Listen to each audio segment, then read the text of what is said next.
आप ये देखते हैं कि जब आरोपी मुस्लिम पक्ष से आता है तो आप सड़कों पे नजर आते हैं, लेकिन जब किसी दलित वर्ग की, किसी SC ST के साथ में कोई कुठाराघात होती है, उसके हक अधिकारों के साथ कोई कुठाराघात होती है, मारा पीटा जाता है, हत्या की कर दी जाती है, बलात्कार जैसी घटनाएं, संगीन वारदातें आपके सामने आती हैं, तो आप कहाँ चले जाते हैं? पुलिस के आला अधिकारी और भजनलाल, जो चिट्ठी का मुख्यमंत्री जिसको हम लोग कहते हैं, जो चिट्ठी का मुख्यमंत्री दिल्ली से बनकर आया हुआ है, गूंगा बहरा, जिसको हम एक और उपाधि दी हुई है, गूंगा बहरा सरकार। आज विशेष करके SC और ST के साथ में पूरे राजस्थान नहीं, पूरे देश के अंदर घटनाएं घटित हो रही है।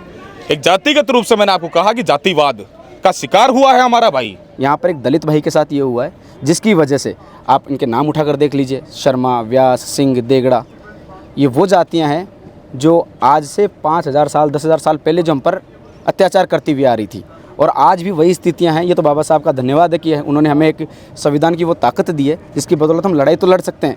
आज हम सड़क पर बैठे हुए हैं, अगर हमारे पास ये ताकत भी नहीं होती तो शायद ये लोग हमें सड़कों पर भी नहीं आने देते। कहाँ गए वो लोग जो बात किया करते हैं कि हम एक हैं? कहाँ गए वो लोग जो सड़कों पर उतरने की बातें करते हैं?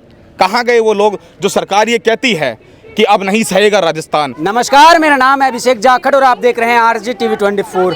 एक पुलिस का कांस्टेबल जो कि अपनी ड्यूटी निभा रहा था, उसके साथ ऐसा क्या हुआ कि उन्हें सुसाइड करना, उसी घटना को जानने के लिए इस वक्त मैं मौजूद हूँ जयपुर के SMS अस्पताल के मोर्चरी के बाहर, जहां पर उनके परिवार के लोगों के द्वारा धरना दिया जा रहा है। आइए जानते हैं कि वहाँ क्या बात हुई। नमस्कार सर। नमस्कार जी। सर, क्या हुआ था बाबूलाल के साथ कि जो उन्हें सुसाइड करना पड़ा?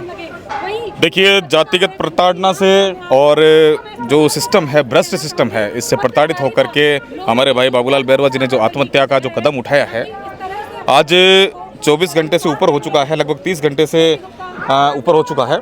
हम लोग यहाँ धरने पे बैठे हैं SMS हॉस्पिटल की मोर्चरी के बाहर, और प्रशासन से जो हमारी मांग है, लगातार जो वार्ता है, अभी तक हमारे बीच में ऐसे कोई अधिकारी हमारे बीच में नहीं आए हैं, कोई वार्ता नहीं हुई है, सरकार का कोई प्रतिनिधित्व करने वाला कोई नेता, कोई विधायक हमारे बीच में नहीं है। ये जो घटना है साथियों, आपको बताना चाहता हूँ मीडिया के माध्यम से कि उनके जो सीनियर अधिकारी हैं, उन्होंने बाबूलाल जी को, एक कांस्टेबल को प्रताड़ित किया है, जो कि किसी मामले को लेकर के एक एडिशनल जो SP हैं, क्या नाम है इनका, जगदीश व्यास जी है, एक डिप्टी साहब है अनिल शर्मा जी हैं, SI आशुतोष सिंह जी है, और एक आपके पत्रकार हैं कमल देगड़ा जी।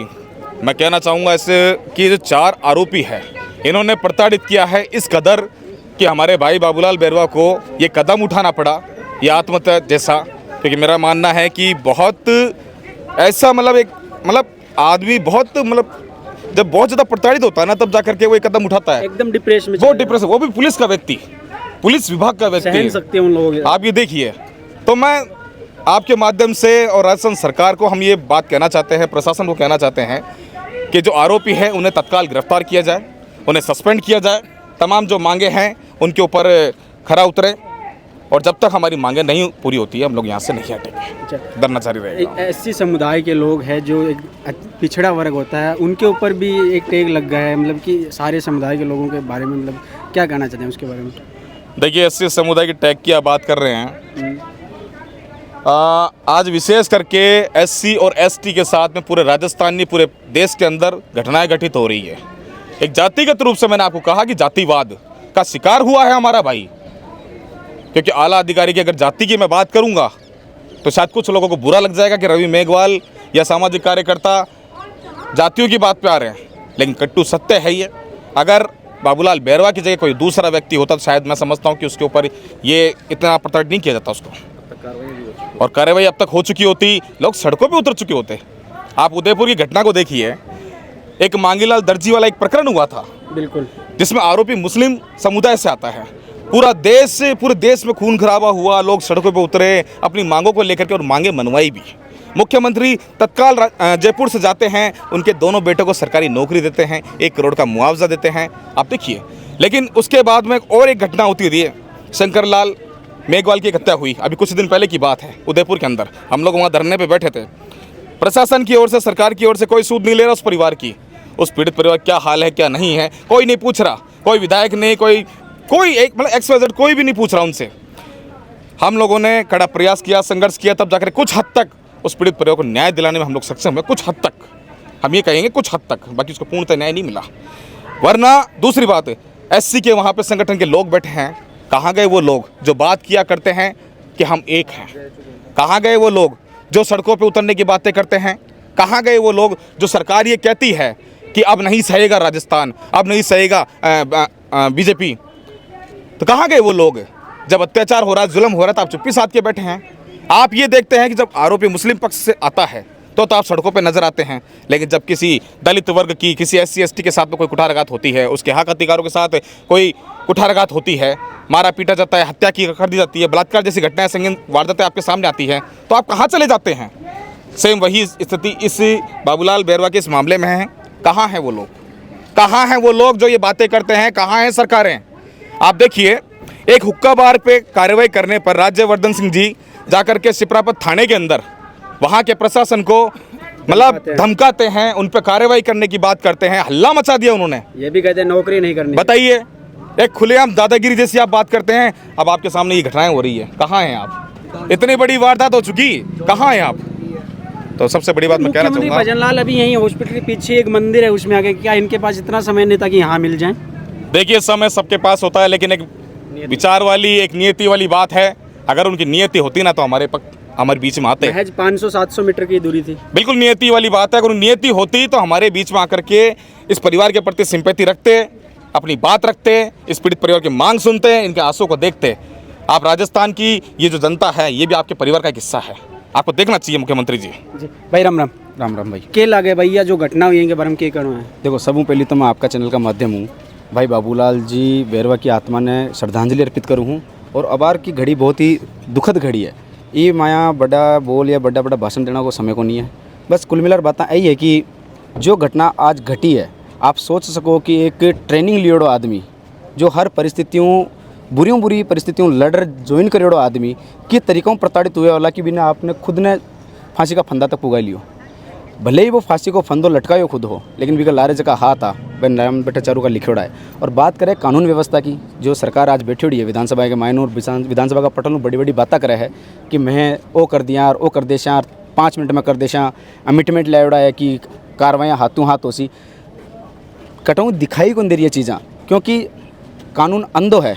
आप यहाँ कहाँ कि हाँ जो न्यायमूर्ति भी आखिर माथे पट्टी बंधेड़ी है, लेकिन हाँ कानून सबूत मांगे है। और मरबाड़ो जो को लिखर गयो ब्यू मोटो सबूत तो कोई हुआ कौन सके। जो को आदमी 4 नाम लिखर गयो है, भाई जांच करनो नहीं करनो बे बात की बात है, लेकिन स्पष्ट उन नाम लिखर गयो कि ए 4 आदमी जगह की वजह मैं आज अपना जीवन खत्म करूँ, बा आदमी के प्रति कोई एक्शन नहीं लेनो। अरे भाई ए नाम आता है तो आपने तुरंत बा 4 आदमी के घर पुगनो, घर नहीं हो तो खट्टे भी लुखेड़ा होता तो बाने ढूंढनो, बाने ढूंढ पर कार्रवाई करते सलाह के पास कर लिया, बाकी ठुकाई करता। कानून कम से कम गिरफ्त में तो लेते, अंडर में तो लेते, गिरफ्त में लेते और उनकी ठुकाई करते वो अपने आप स्पष्ट हो जाता। लेकिन नहीं, कहीं ना कहीं ये एक मामला सीधा मैं स्पष्ट कहता हूँ कि जातिगत मामला है। यहाँ पर एक दलित भाई के साथ ये हुआ है, जिसकी वजह से आप इनके नाम उठाकर देख लीजिए, शर्मा, व्यास, सिंह, देगड़ा, ये वो जातियाँ हैं जो आज से 5000 साल 10,000 साल पहले जो हम पर अत्याचार करती हुई आ रही थी, और आज भी वही स्थितियां हैं। ये तो बाबा साहब का धन्यवाद है कि उन्होंने हमें एक संविधान की वो ताकत दी है जिसकी बदौलत हम लड़ाई तो लड़ सकते हैं। आज हम सड़क पर बैठे हुए हैं, अगर हमारे पास ये ताकत भी नहीं होती तो शायद ये लोग हमें सड़कों पर भी नहीं आने देते। तो मैं आपके चैनल के माध्यम से सबसे पहले तो पुलिस के आला अधिकारी और भजनलाल जो चिट्ठी का मुख्यमंत्री जिसको हम लोग कहते हैं, जो चिट्ठी का मुख्यमंत्री दिल्ली से बनकर आया हुआ है, गूंगा बहरा जिसको हम एक और उपाधि दी हुई है गूंगा बहरा सरकार, मैं उनसे कहना चाहूँगा कि हम लोग, मैं राजस्थान युवा कांग्रेस के परिवार का हिस्सा हूँ, इस धरने को पहले तो समर्थन देता हूँ, साथ ही उनको आगाह भी करता हूँ कि आपकी गुंगाहट और बहराहट राजस्थान युवा कांग्रेस का एक एक कार्यकर्ता सड़कों पर उतर कर चला जाएगा। आज तो ये परिवार के लोग बैठे हुए हैं, एक परिवार के लोग हम लोग बैठे हुए हैं, लेकिन जब मामला संगठनात्मक आएगा और न्याय की लड़ाई के मामले में आएगा तो आप देख लीजिएगा कि राजस्थान का युवा कांग्रेस का कार्यकर्ता ईंट से ईंट बजा देना है। और राजस्थान युवा कांग्रेस का कार्यकर्ता आप सब जानकारी में है कि किस प्रकार से वो हक अधिकार की लड़ाई लड़ने में सबसे आगे रहता है। मैं तो यही स्पष्ट करूँगा कि अनिल शर्मा जी, व्यास जी, देगड़ा, और मैं आपको भी कहना चाहूँगा कि नैतिकता रखिएगा भाई। अगर आप पत्रकारिता में हैं तो नैतिकता रखिए। पत्रकारिता लोकतंत्र का चौथा स्तंभ है।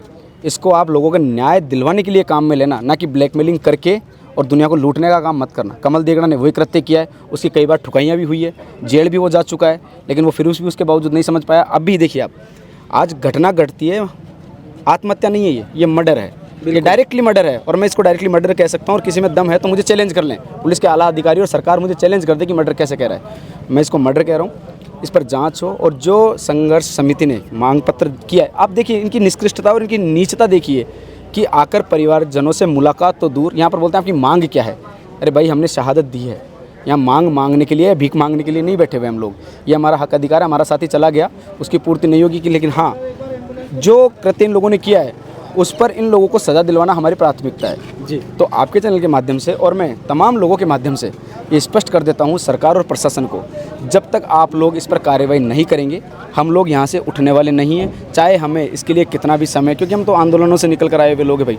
हम तो आखिरी सांस तक लड़ाई लड़ेंगे और जब तक न्याय नहीं मिलेगा, आज इसके साथ हुआ है कल मेरे साथ भी हो सकता है। मैं तो पुलिस के साथियों से भी कहना चाहूँगा, जो आज साथी यहाँ पर इस धरने को घेर कर खड़े हुए हैं, हमसे डरकर सरकार और प्रशासन को बचाने में भी लगे हुए, मैं उनसे भी कहना चाहूँगा कि भाई कांस्टेबल, हेड कांस्टेबल जिस पोस्ट पर आप लोग हैं, आज ये बाबूलाल जी के साथ हुआ है, कल ये आपके साथ भी हो सकता है, क्योंकि ये लोग सिर्फ उपयोग में ले सकते हैं हमें। अपनी सुरक्षा के लिए हमें अपना चाटुकार समझ कर ये लोग हमें खड़ा करते हैं। तो आप भी अपनी जिम्मेदारी को समझें और बहिष्कार करें। बाकी जो जिनकी एक कार्य क्षेत्र हो उसमें रहें। मैं सीधा समर्थन देते हुए विश्वास दिलाता हूँ पीड़ित परिवार को कि राजस्थान युवा कांग्रेस आखिरी कदम तक इन लोगों के साथ है और जब तक न्याय नहीं मिलेगा हम लोग नहीं हटने वाले हैं जी। खैर, अब ये देखना दिलचस्प होगा कि जो ये लोग इस समर्थन देने के लिए आए हैं, इन लोगों के बलबूते पे क्या सरकार झुकेगी और क्या बाबूलाल को न्याय मिलेगा, ये अभी आने वाले समय पता चलेगा। और इनके परिवार को जो मांग है वो भी क्या सरकार इनकी पूरी कर पाएगी, क्योंकि भजन लाल के पास तो अभी सरकार के पास तो समय है नहीं, क्योंकि अभी महज कुछ दूरी पर सरकार के आला अधिकारी और मुखिया आए थे, लेकिन इन परिवार से लोगों के मिलने के लिए समय नहीं था। लेकिन आप जुड़े रहिए RJ TV 24 पर, क्योंकि हमारे पास बहुत सारा समय है। फिर मिलते किसी न किसी नए वीडियो में, तब तक के लिए दीजिए मुझे इजाज़त। नमस्कार, राम राम सा।